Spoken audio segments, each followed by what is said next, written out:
Welcome to Washington Today on C-SPAN Radio for Wednesday, July 6, 2022. President Joe Biden traveling to Cleveland, announcing a plan to help underfunded multi-employer pension plans, expected to prevent pension cuts for up to 3 million union retirees. Also criticizing Republicans for not voting for the money when it was part of the $1.9 trillion coronavirus relief package last year. President Biden also commenting about the police shooting death of Jayland Walker in Akron, Ohio, as videos showing Walker shot by 8 officers up to 60 times while unarmed after he fled during a traffic stop. President Biden promising the Justice Department will take appropriate action if the investigation reveals federal criminal violations by the police.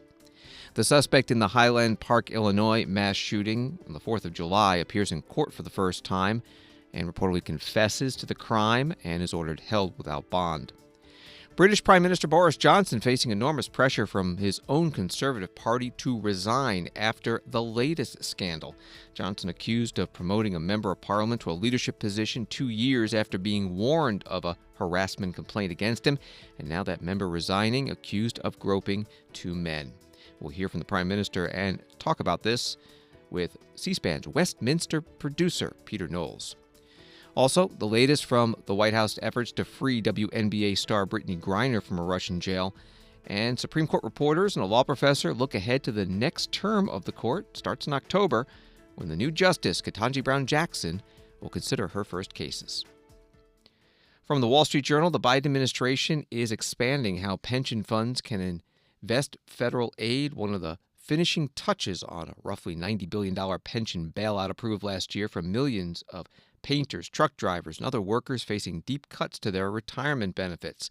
More than $6 billion has already been awarded to 27 plans, according to the Pension Benefit Guarantee Corporation, the government's pension insurer. Some workers whose pension benefits were cut by more than half have been restored, the agency said. The aid will keep shaky so-called multi-employer pension plans solvent through 2051, according to the White House. President today traveling to a high school in Cleveland, the crowd dominated by union members, talking about this and also taking aim at Republicans who did not support the American Rescue Plan, the name for last year's $1.9 trillion coronavirus relief package. I'd love to tell you, everyone, that this policy that honors hard work and ensures dignified retirement was universally supported regardless of political party. But this is an important point, and it really matters. Unfortunately, that's not the case. Not one single Republican, this is what I'm talking about. Not one single solitary Republican voted for the Butch-Lewis Act or this legislation. And folks, I can tell you, those of us I was in the Congress a long time, and the people are still in the Congress. There's ones who wanted to, but they're afraid to, because the Trumpers would literally take them out. Not a joke. That's how bad it's gotten. We've got to change it. In fact, when this bill was moving through Congress, Republicans called these pensions, quote, rat holes. That was their phrase on the floor, Reverend. Rat holes. Who do they think they are? Who do they think you are, for God's sake? And my predecessor had a chance to act, but he didn't have a commitment to you or the courage to stand up to his own party to get things done, dismissing and ignoring the forgotten people he promised to help. Remember how he's going to help working class folks? President Biden in Cleveland today. Associated Press writing, hurt politically by inflation at a 40-year high and damages wrought by the pandemic, the president is anchoring his message to workers in the former election bellwether of Ohio. The Buckeye State has been trending strongly Republican, with Donald Trump easily carrying it twice, and this is Biden's 4th visit as president as he labors to personally reverse that electoral tide. That was from the Associated Press. Today, though, 2 prominent Ohio Democrats were not with the president. The nominee for U.S. Senate, Tim Ryan, currently a congressman, and gubernatorial nominee Nan Whalen, mayor. Both candidates campaigned citing unavoidable scheduling conflicts. Ohio Republican Senate nominee J.D. Vance releasing a statement that says Ryan has worked in lockstep with Biden to destroy our economy, and Ohio's middle class is suffering today because of it. But now, for the second time in 2 months, Ryan is refusing to be seen in public with his own party's president. More on unions and elections from a conservative perspective. Timothy Carney is a senior fellow at the American Enterprise Institute. Today he was interviewed by Michelle Nellenbach, vice president of the Bipartisan Policy Center. In your book, you talk about unions, and this kind of surprised me, but you have a vision for how they could be reformed that would actually they're traditionally Democrat, although as we've seen lately, you certainly have a populist side of the Republican Party where some union members are actually supporting Republicans. And so there's a window there. Talk about kind of your new view of how this would work. Now, it's funny because a huge part of what a lot of the pro-business side of the Republican Party has been doing for decades has been opposing unionization. And so and a huge part of the Democratic political and donor base has been the labor unions. But I think that alignment isn't necessary, and it has to do with the laws about U.S. unionization, where it's not really voluntary on every level. A majority of workers in a certain shop or whatever vote to unionize, and boom, the employer has to represent the union, and workers either have to pay into the dues or there's a right to work law, and it's just a legislative battle. The Ghent system, after Northern Europe, that I learned about while writing Alienated America, is the unions are more voluntary. They're the ones that sell and provide unemployment insurance. So if you're a worker, you're going to join a union because that's how you get unemployment insurance. And then what they do is they use their bargaining power. They say, look, if you want to hire any of us, you have to give us these conditions. So they do the collective bargaining that way to get better pay, to get better benefits, that sort of thing. But they also act as real community institutions, what we were talking about earlier, something like a bowling league or a church parish. For the working class in America, that's in the middle class, that's long been sort of where they meet people, where you might meet your spouse, where you have a mentor, where you have a mentee, where you find your volunteering hours, your sense of purpose. All of that stuff can be in a union. But if it's something that you didn't exactly sign up for, you got the job and you're told you had to join the union, you're going to have less buy-in to it. The more that you said, no, I signed up for this, I'm on board with this union, you can do it. So this is better for employers because they can decide whether or not to do business with the unions. Conservatives should like the idea of moving unemployment insurance further away from the government. Democrats should like the idea of something that's going to swell the ranks of union members. And also, conservatives, again, a lot of guys, Blake Masters running for Senate in Arizona, he said we need to have a country where it's easier to raise a family on a single income. What made that more possible in the 1950s and 60s was good union jobs. And that's not just a saying. Like, this is where a guy with a high school degree could earn a living if he was just willing to show up every day for 30 years. So stronger unions are going to help us get that more stable family economic life. But the way they're currently drafted, they're sort of inherently antagonistic and inherently political. The Ghent system in Northern Europe, I think, possibly could change that. Timothy Carney is a senior fellow with AEI, American Enterprise Institute, which hosted today's program. Full title of that book that they referenced, Alienated America, Why Some Places Thrive While Others Collapse. Wall Street today, the Dow up 69, Nasdaq up 39, S&P up 13. The Congressional Black Caucus, writes The Hill newspaper, on Wednesday called for more action on police reform following the death of Jayland Walker, a black man who was shot and killed by police in Akron, Ohio. The Akron Police Department on Saturday released body cam footage of police firing a barrage of bullets at Walker as they pursued him over an unspecified traffic violation late last month.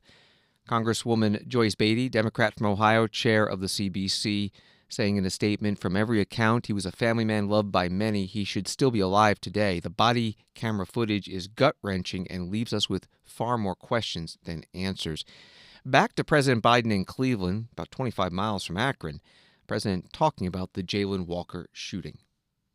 I want to make one serious comment about the shooting and the death of Jayland Walker. The Justice Department and Civil Rights Division of the FBI field office in Akron, Ohio, and the local U.S. Attorney's Office are closely monitoring and reviewing what happened. And the FBI continues to coordinate with state and local partners to provide resources and specialized skill. If the evidence reveals potential violations of federal criminal statutes, the Justice Department will take the appropriate action. And I just want you to know what's going to happen. President Biden in Cleveland, the mayor of Akron, Ohio, lifting the curfew the city has imposed during the ongoing demonstrations in response to the police shooting of Jayland Walker. Daniel Hargan saying in a statement today the curfew was put in place due to safety concerns for our downtown corridor and our residents. What I want our residents community to know is that we are not arresting protesters who choose to peacefully protest. The accused gunman in the deadly Independence Day mass shooting in Highland Park, Illinois, Robert Crimo III, had his first court appearance today, charged with 7 counts of first-degree murder after outside the Lake County Criminal Court Tower in Waukegan, Illinois. State's Attorney Eric Reinhardt speaking to reporters. This morning, a few moments ago, the judge ruled that Robert Crimo III would be held without bond and that there was probable cause to hold him at this time for 7 counts of first-degree murder. We have filed those counts alleging the intentional killing of 7 individuals. Based on the information that the investigation has produced so far, the judge found that the evidence was at such a level that he could be held without bond. Also, because the fact that it is a mandatory life sentence. Additional details were developed during that bond hearing. I know there was a pool reporter there for that. I can certainly answer some additional questions about that. I want to continue to emphasize that this is an ongoing and active investigation with all of our law enforcement partners. If anyone has any surveillance footage whatsoever of the July 4th Highland Park parade, we would urge them to contact the Highland Park Police Department. Deputy Chief Covelli probably has the best phone number for that. I can take a few questions. Sure. Can you tell us, there's been this question about how the shooter obtained these weapons, this question about maybe the father sponsoring this license even after there was initial contact with law enforcement. Are you looking at any potential criminal charges with other family members, the parents perhaps? I don't want to comment on that. I don't want to answer that question right now in terms of what our work continues to be to look at all of the information and evidence in this case. Is there precedent to charge a family member who has signed off on a FOID application for someone who's under 21? Is there precedent for that? That is not something that I have done in my administration. It is something we can get back to you on that question in terms of whether that's been done in the past. I know there was another state in Michigan, totally different set of facts. We can get back to you on that, but that's not something that I have personally done while I've been state attorney. The last hearing, Mr. Crimo's statement to police was discussed. Can you please elaborate on that and what Well, his statement was voluntary. He was questioned in the Highland Park Police Department. He was read his Miranda warnings, offered attorneys, etc. He went into details about what he had done. He admitted to what he had done. Can you provide why?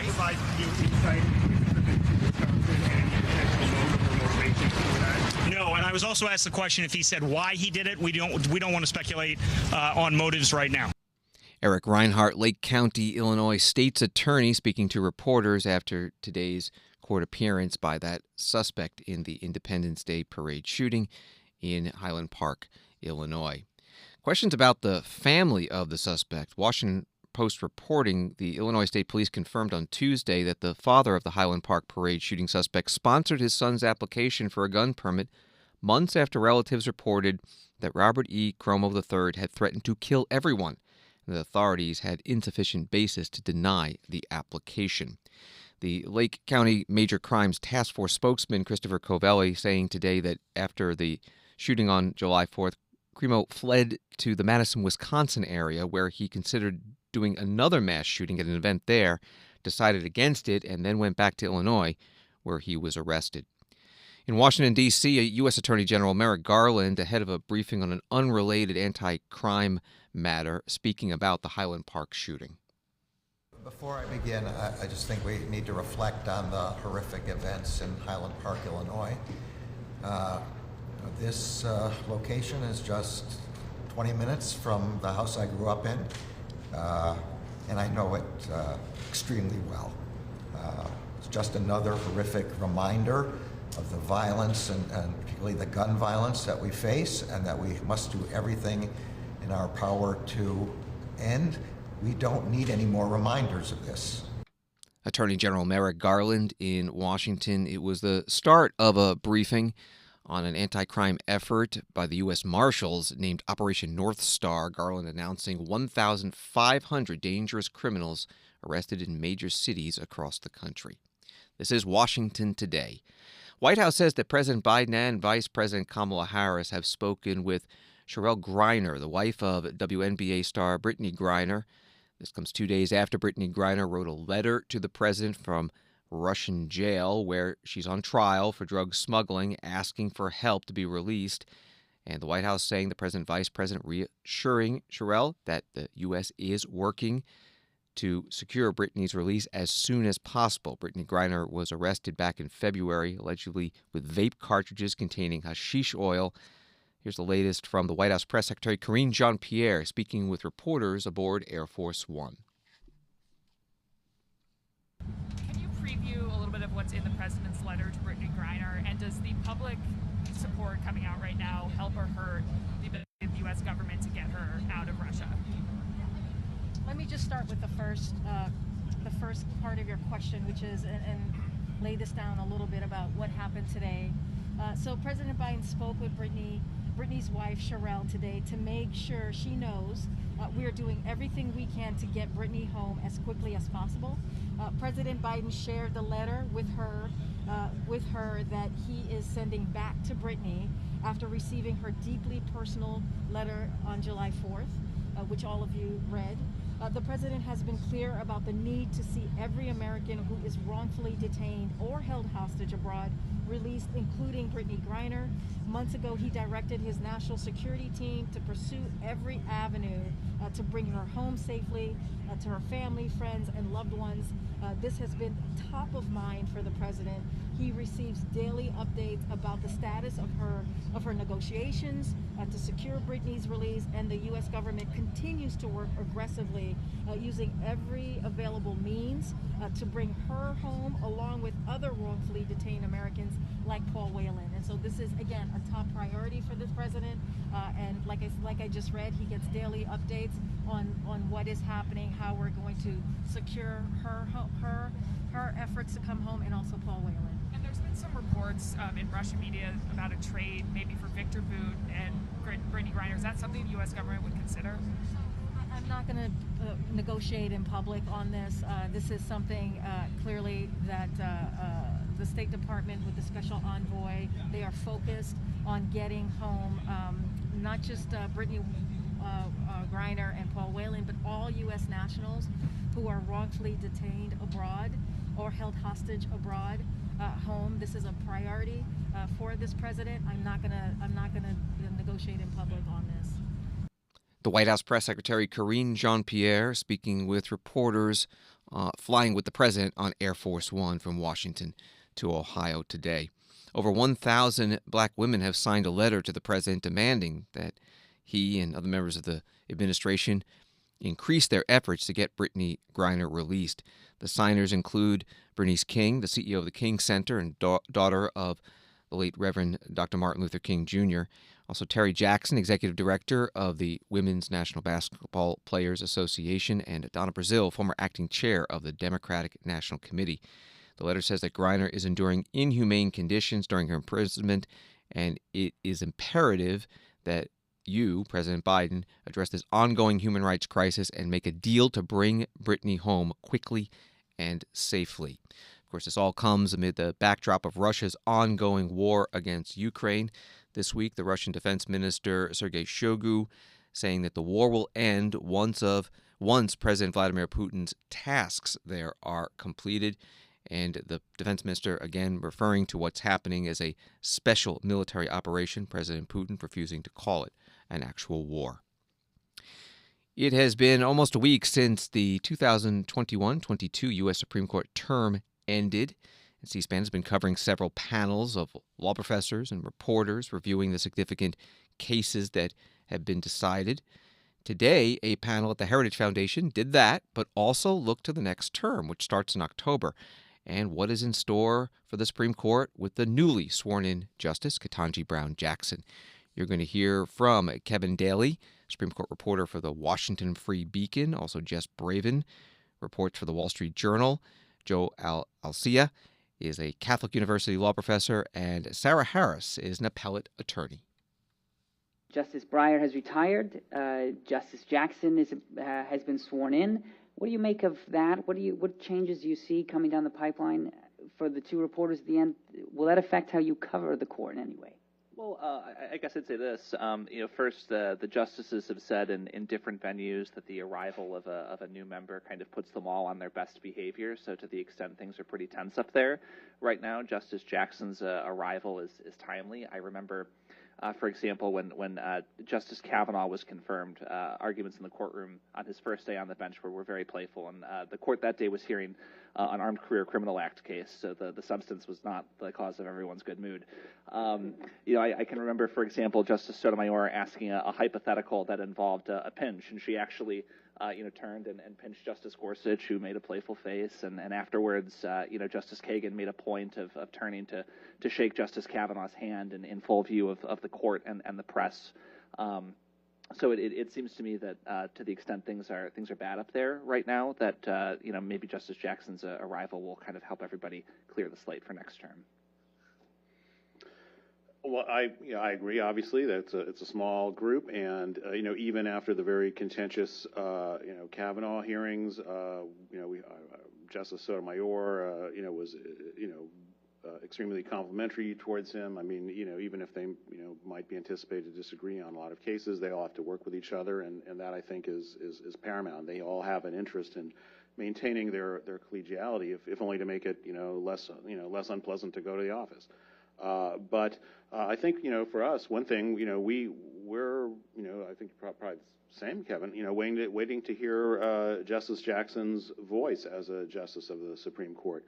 She had a few opinions that were noted as a lower court judge, but she's mainly been a district judge and hasn't had the chance to really expound the way she thinks about these questions, and we haven't had a chance to really see her in oral argument and what she brings to the table. Probably something different than Justice Breyer did. That would probably be true of like every other person on the planet. So I think, in terms of a subject, it is actually in some ways a sort of a relief to have something to write about that's not these, heavy topics and very weighty disputes that we've seen at the court this year.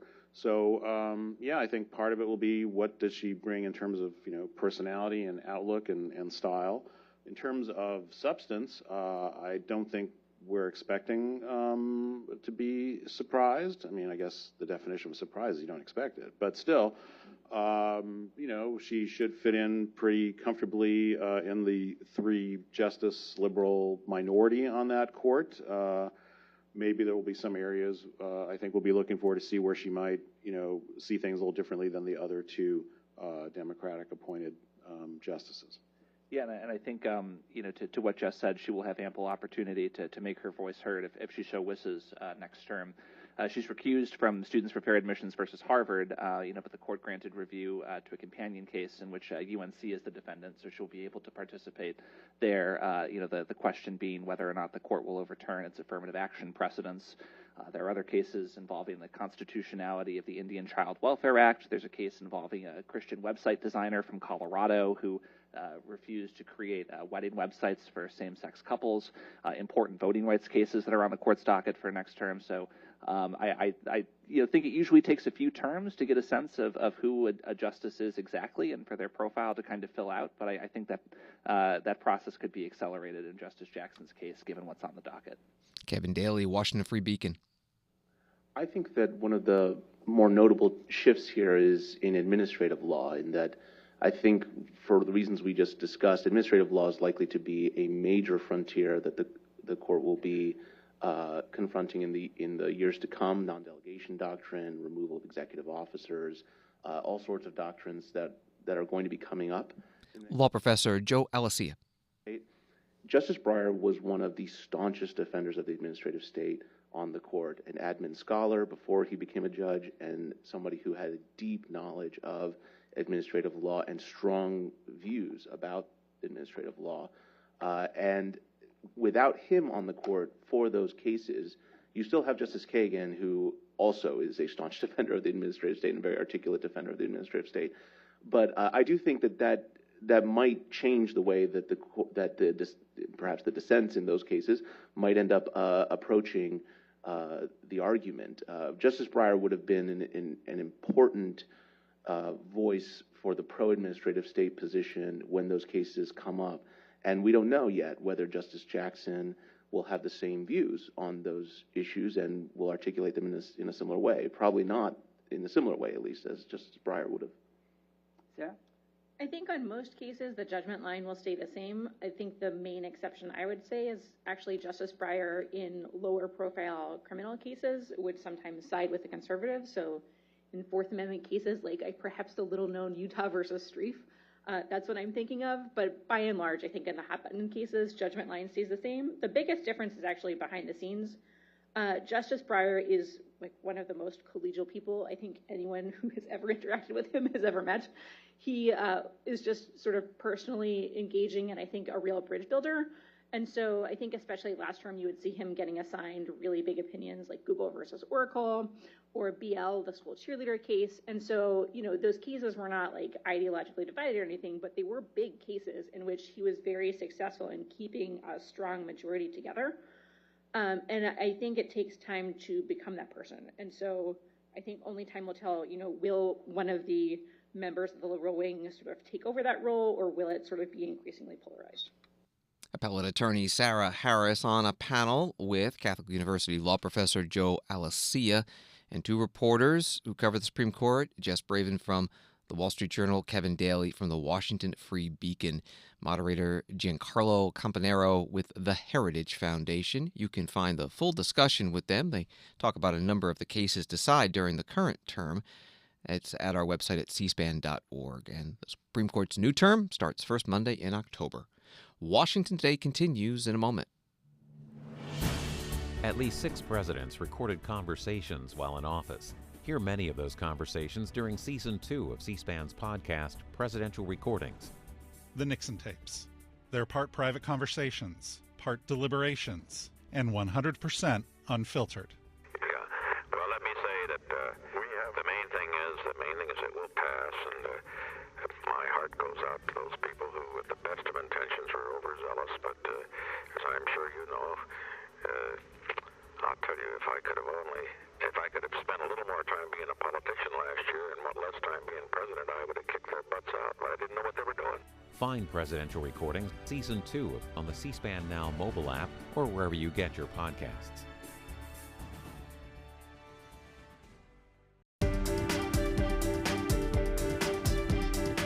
Welcome back to Washington Today, which you can get as a podcast on the free C-SPAN Now mobile video app and wherever you get your podcasts.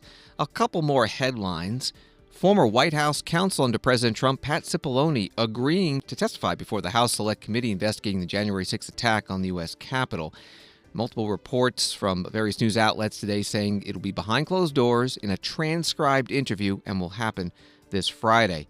You might remember in the most recent January 6th committee hearing, former White House aide Cassidy Hutchinson said that Cipollone was concerned that if former President Trump's January 6th rally led a march to the U.S. Capitol to try to stop the certification of the presidential election, quote, we're going to get charged with every crime imaginable. And lawyers for Senator Lindsey Graham, Republican of South Carolina, saying that he will challenge a subpoena from the Fulton County, Georgia investigators looking into former President Trump's interference in the 2020 election in the country. The lawyers calling the investigation all politics and a fishing expedition. This from CNN in London. Boris Johnson's scandal-ravaged premiership appeared on the brink of collapse Wednesday after numerous ministers and former allies pulled their support for the beleaguered British Prime Minister and urged him to resign before he's forced from office. Johnson began the day vowing to fight on despite the shock resignations of his finance minister, health secretary, and dozens of other lawmakers furious about the latest saga to engulf Downing Street, the handling of a resignation by Johnson's former deputy chief whip, Chris Pincher, who was accused of groping 2 men last week. Here is the Prime Minister. He leads the Conservative Party, questioned by the opposition, Labour Party leader Keir Starmer, during Prime Minister's question time in the House of Commons in London. Mr. Speaker, last week, a government minister was accused of sexually assaulting a young man. I want to quote the victim's account. He says, He grabbed my arse and then he slowly moved his hand down in front of my groin. I froze. I accept that's not easy listening, but it's a reminder to all those propping up this Prime Minister just how serious the situation is. He knew the accused minister had previously committed predatory behaviour, but he promoted him to a position of power anyway. Why? Prime Minister. Mr. Speaker, that individual, the member for Tamworth, no longer has the Conservative whip. He no longer has a job. He is no longer, as soon as I was made aware of the allegation that he has just read out, Mr. Speaker, the complaint that was made, he lost his status as a Conservative MP, and he is now the subject, Mr. Speaker, of an independent investigation to the Complaints and Grievances panel. And that is entirely right. And I want to say to him, Mr. Speaker, I want to say to him that I abhor bullying and abuse of power anywhere in Parliament, in this party or in any other party. Keir Starmer. None of that explains why he promoted him in the first place. And we've heard it all before. We know who he really is. Before he was found out, he's reported to have said he's handsy. That's the problem. Pincher by name, pincher by nature. Now, has the Prime Minister ever said words to that effect? And I'm not asking for bluster and half-truths. We've all had enough of that. Yes or no? Prime Minister. Mr. Speaker, I'm not going to trivialise what happened. Yes, Mr. Speaker. Yes, Mr. Speaker, I'm not, because the very serious complaints have been raised against the member for Tamworth, and they're now being investigated, Mr. Speaker. It is true that a complaint was raised when he was in the Foreign Office, and the matter was resolved. It's absolutely true. It's absolutely true, Mr. Speaker, that it was raised with me. I greatly regret that he continued in office, and I've said that. I have said that before, Mr. Speaker. I have said that before, Mr. Speaker, but it is now the subject of an independent investigation, and that is the right thing, Mr. Speaker. And frankly, I think the people of this country would like also to hear. They would like also to hear about other jobs that are held by people in this country, not least the 500,000 people we got off welfare into work in the last 6 months alone, Mr. Speaker. Those are things that are making differences to the lives of people up and down the country, and I'm proud of it. The British Prime Minister Boris Johnson questioned by the Labour Party leader Keir Starmer during Prime Minister's question time in the House of Commons in London. PMQ, a regular feature of Wednesdays when Parliament is in session. After today's questions ended, one of the Conservative members who resigned his cabinet position, Sajid Javid, explaining to the members why he's stepping down as Secretary of State for Health and Social Care. When the first stories of parties in Downing Street emerged late last year, I was personally assured at the most senior level by my right honourable friend's then team that, and I quote, there had been no parties in Downing Street and no rules were broken. So I gave the benefit of doubt, and I went on those media rounds to say that I'd had those assurances from the most senior level of the Prime Minister's team. Then we had more stories. We had the Sue Gray report, a new Downing Street team. I continued to give the benefit of the doubt. And now this week again, we have reason to question the truth and integrity of what we've all been told. And at some point, we have to conclude that enough is enough. I believe that point is now. I welcome the Prime Minister's public acknowledgement last night that matters could have been handled better in who he appointed and what was said about what he knew when. And I appreciated his kind and humble words and his humble spirit when I went to see him yesterday, and also the kind letter that he has sent to me. But I do fear that the reset button can only work so many times. There's only so many times you can turn that machine on and off before you realise that something is fundamentally wrong. Last month, I gave the benefit of doubt one last time. But I haven't concluded that the problem starts at the top. That is not going to change. I have concluded that the problem starts at the top, and I believe that is not going to change. And that means that it is for those of us in a position who have responsibility to make that change. I wish my cabinet colleagues well, and I can see they have decided to remain in the cabinet. They will have their own reasons. But it is a choice. I know just how difficult that choice is. But let's be clear, not doing something is an active decision. I'm deeply concerned about how the next generation will see the Conservative Party on our current course. Our reputation, after 12 years in government, depends on regaining the public's trust. This is not just a personal matter. The philosophy and perception of Conservatives depends on it. Sajid Javid. Joining us now with more on Prime Minister Boris Johnson's situation from London, C-SPAN's Westminster producer Peter Knowles. Thanks for being with us. Is the Prime Minister in trouble of losing his job? Very much so. There's the evidence from the last 24 hours all points that way, starting with the resignation of two very senior ministers, which happened early evening yesterday. It has been the most tumultuous 24 hours through a succession of resignations of ministers and their assistants, a pretty grim Prime Minister's questions, and then a committee appearance which was fairly breathtaking. So yeah, it's been a very big 24 hours. Well, in Prime Minister's questions, what type of questions did the Prime Minister face from the opposition and from his own members?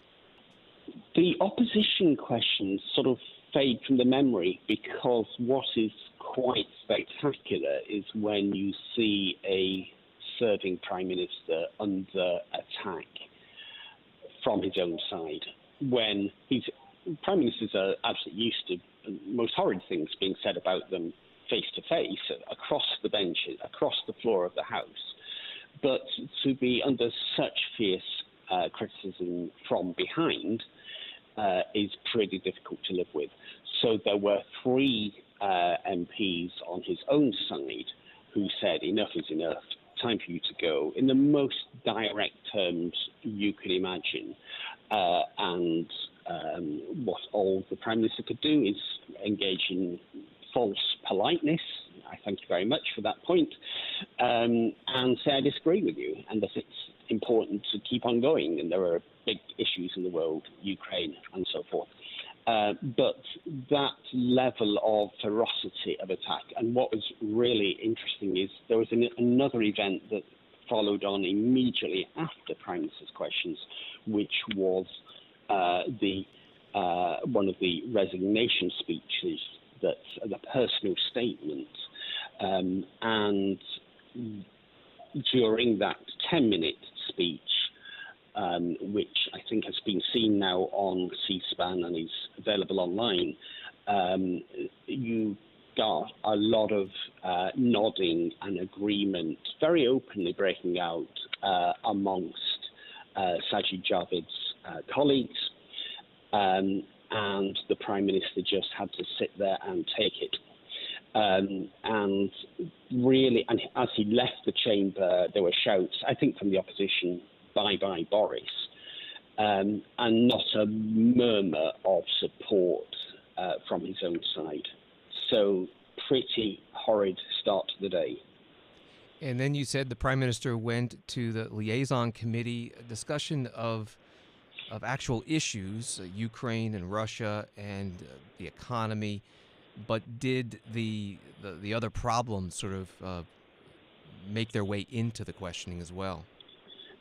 Yes, I mean the way this works is the senior MPs who are chairs of the select committees very much modelled actually on congressional committees. I mean, they've taken their lead from Congress. They work out a line of questioning, and it's always pretty tough for the Prime Minister. It is not an easy session. Tony Blair was the only one who looked like he ever actually enjoyed it. And over a 2-hour period, which is a fairly sustained period of questioning, they go and look at 2 or 3 topics. So Ukraine was first, cost of living crisis and inflation, but they moved on, and this was planned and pre-announced, to integrity in government and the consensus that has emerged among so many MPs of Boris Johnson's own party, the Conservative Party, as well as the opposition, that this government lacks integrity. And they really went for it. It was fairly breathtaking stuff, and the Prime Minister struggled with it. There was very, very fierce questioning, quite the worst session for a Prime Minister in this kind of committee that I've ever seen. By some way. And during the course of it, the MPs are giving a running total of how many ministers have resigned. And in fact, while we're speaking, I'm seeing that there's talk that a delegation of cabinet ministers, including the ones newly promoted, have actually gone or are going to Downing Street right now to tell Boris Johnson that the time is up and the game is over. But there was one very interesting constitutional point that came up at the end of the 2-hour session, which showed live on C-SPAN. And it was this. As you probably know, we don't have a written constitution, which is quite unusual. And that brings with it certain advantages and certain distinct disadvantages. And one of them is nobody's quite sure what would happen if a Prime Minister in these circumstances would think, well, I will have a general election. I will throw the dice and see what happens. And the question is this: would the Queen have to accept a request for a dissolution of Parliament and a new general election? Or could the monarch reject that and say, well, let's see first if anybody else could form a government with this Parliament? And Boris Johnson was pushed on this again and again, right at the end of the session, by the chair of this committee, who is a Conservative, and by the way, the majority of the speakers in this whole session were Conservatives of Boris Johnson's own party. They were the majority voice in this committee, and he was pushed again and again on this, and they didn't give a terribly clear answer, but the chair of the committee took it and understood it that he was ruling out a peremptory general election, an unnecessary general election, and that he would step aside. But those were words sort of put into his mouth by the chair of the committee. It wasn't terribly clear what the Prime Minister was saying on that point. We're talking with Peter Knowles, C-SPAN's producer in London. A final question about procedure. Boris Johnson recently survived a vote of no confidence, and there was some reporting that he was immune for a time to another vote. How does this all work? Yeah, it's quite a strange thing. The rules are set by a relatively informal group of Conservative MPs. It doesn't have any constitutional power. It just has power within the party. So if you think of the Prime Minister as a president, which he's not, then you'd think, well, hang on, this is like the president. The rules around the election being arranged by something that's not much more than like a golf club committee of management. They can change their rules. I mean, the rules currently are that if you survive a vote of confidence and it's done on a simple majority, then you can't be challenged again for 12 months. But this committee, it's called the 1922 committee, this committee can set its own rules. So the mood in the party is such now that if Boris Johnson were not to stand down, then it wouldn't be too difficult for them to on a majority vote of Conservative MPs, agree that the rules can be changed and that he can face another vote. And given how many ministerial resignations there have been last night and today, and I think we got to 32, but that was at the start of this interview, then the maths are beginning to look really bad for Boris Johnson. And if there was a second vote, I think there's a very good chance that he would lose and would have to stand down as leader of the party. And then what happens if that were to happen? He could either stay on as Prime Minister until another leader is elected, or quit straight away and his deputy take over while the party sorts out the next leader. And this is like a primary process. It doesn't involve the wider electorate. They don't get a say. It's because this is the party in power, whoever is their leader in Parliament is put forward to the Queen to be chosen as Prime Minister. So the process runs over of electing a successor, and we have seen this happen a couple of times because the Conservative Party has been quite ruthless about getting rid of its leaders in recent years. You get the successor in a matter of a few weeks. Peter Knowles, C-SPAN's Westminster producer in London. Thank you very much. Not at all. A pleasure. And now a little bit of that 2-hour session with the Prime Minister before the liaison committee as Conservative MP William Ragg asking about the viability of the government. Good afternoon, Prime Minister. Good afternoon. I appreciate that today is a day of events, and though this meeting has not quite resembled a Moscow show trial, because I think certainly they were livelier, it must be nonetheless quite difficult, and I do pay tribute to you for turning up today. I wouldn't dream of being anywhere else. Indeed. Having said that, delighted to be here. Having said that, at which point does it become impossible for the Queen's government to be continued? I really think that William, you're underestimating the talent, energy, and sheer ambition of members of Parliament, and they want to get things done. They want to get things done for their constituents, and the government of the country is being carried on with ever-increasing energy. Well, they seem to want to get one thing done at the moment in time. I agree with you on that. But I think the issue that we have is that you've had, at least my initial calculation at the start of the meeting was 27 ministers and aides resigning. There have been more in the meantime. Member of Parliament, Conservative William Ragg, questioning British Prime Minister Boris Johnson, also Conservative. A bit of his appearance today before the liaison committee, comprised of parliamentary committee chairs in his party. You can find the full 2 hours at cspan.org, our video library, as well as today's Prime Minister's question time in the House of Commons. And thanks for listening to Washington Today. For more Washington stories sent to you every day, subscribe to C-SPAN's evening newsletter word for word at c-span.org/connect. Have a good night.